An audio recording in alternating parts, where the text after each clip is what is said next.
今日介紹到 Kenwood 嘅 Castcord Pro 嘅無線耳機。Like、share 同埋 comment，要更多原動力拍片，要需要更多人嘅支持同埋訂閱。今日介紹到 Kenwood 嘅 Castcord Pro 嘅無線耳機。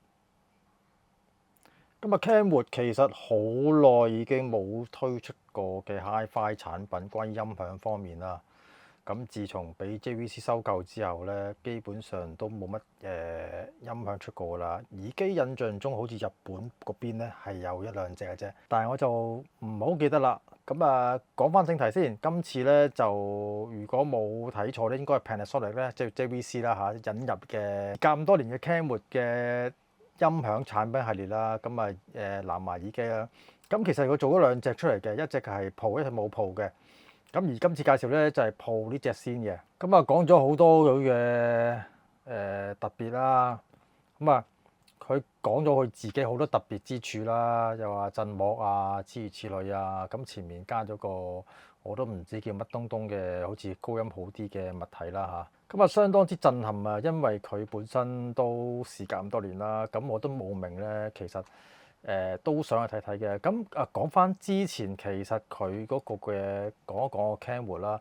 咁今次佢嘅 Kenwood 嗰個 logo 咧就同以前咧係有所分別嘅。咁如果但唔知大家有冇記得咧，其實佢以前嘅 logo 咧就係個Kenwood 個 W 嗰個字咧就係嗰個三角仔咧就紅色嘅。咁而今次咧就將佢抹咗佢啦，咁變成一個普通嘅字啫。咁喺呢度咧係有少少分別嘅，咁唔知有咩寓意咧，咁就唔清楚啦。好，咁先嚟講講佢嘅規格先啊。規格方面咧就係採用一個10mm 嘅動圈單元啦，同埋 MEMS driver 嘅，即係擺喺動圈之前咧，咁就聲稱咧就係比較好聲啲啊。咁藍牙版本方面咧就採用6.0嘅最新嘅。咁而 support 格式方面就係 SBC、AAC 同 LDAC 嘅。咁佢本身自己有 ANC 功能啦。咁重量方面6.77 gram 嘅啫，咁相當之輕巧嘅。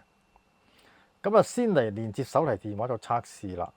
未連接佢本身嘅 app 之前咧，佢已經嗰個喺個藍牙裝置方面咧，佢直頭顯示咗左右耳機嘅電量啦，同埋電池盒嘅電量嘅。咁當然啦，佢本身有翻佢自己嗰個嘅 Apps 咧。嗱，咁啱就係頭先所講，就係佢唔知點解耳機個 logo 咧就印翻冇紅色嘅 logo 嘅。咁而咧喺 Apps 方面一開機咧就係用翻原裝嘅 logo 嘅。咁唔知點解咧？嗱，同其他嘅品牌一樣咧，佢都係有呢個嘅降噪嘅選擇啦，嗰個亮度啦，即係唔同嘅格式啦，有音場嘅自行調校啦，同埋其他設定嘅，咁相當之詳盡，都係比一般嘅耳機都係差唔多。咁試一試聽下聲如何啦。嗱，整體嘅方面聽Whitney Houston 嘅時候咧，成個音場都算係闊嘅。咁可以話係正正常常，冇乜話好特別驚喜，係因為佢要標榜嗰個 driver 嘅問題啦。佢好強調咧，佢採用呢個嘅MEMS 嗰個 driver 噶嘛。咁我就覺得係咪真係咁勁咧？我就又唔係好令到你耳目一新聽落嘅感覺咯。好平凡咁樣，正常常一個耳機高中低頻平均，咁就冇乜當調校 EQalizer 嘅時候咧，即係本身佢個咧，其實佢有變化嘅，但係高音同 DAM 咧亦都唔算拆聲嘅，又嗰句正常常冇乜特別驚喜咯，我就本人覺得。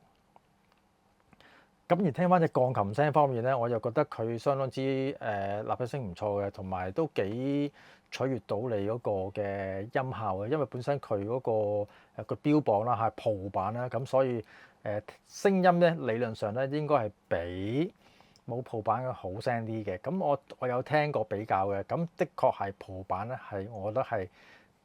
聽到呢一刻比較適合咧，就係聽呢個嘅純音樂咧，我覺得佢做得唔錯嘅。至於 Kenny Live 方面咧，整體嗰個現場感啦，咁同埋弱音位咧都尚算係 OK 嘅。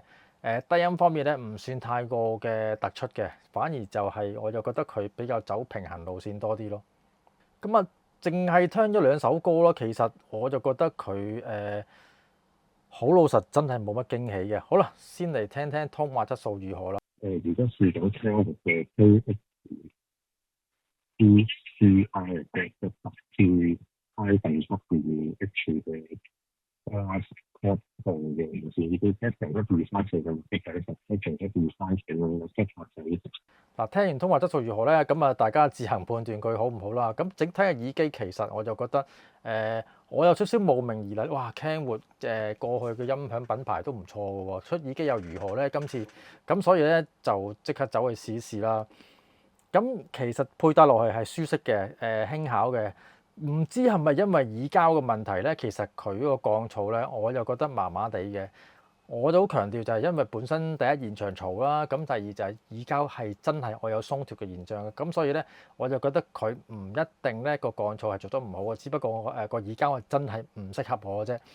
咁講到聲音方面咧，其實我就覺得本人覺得就唔算有驚喜咧。其實講真，就本身佢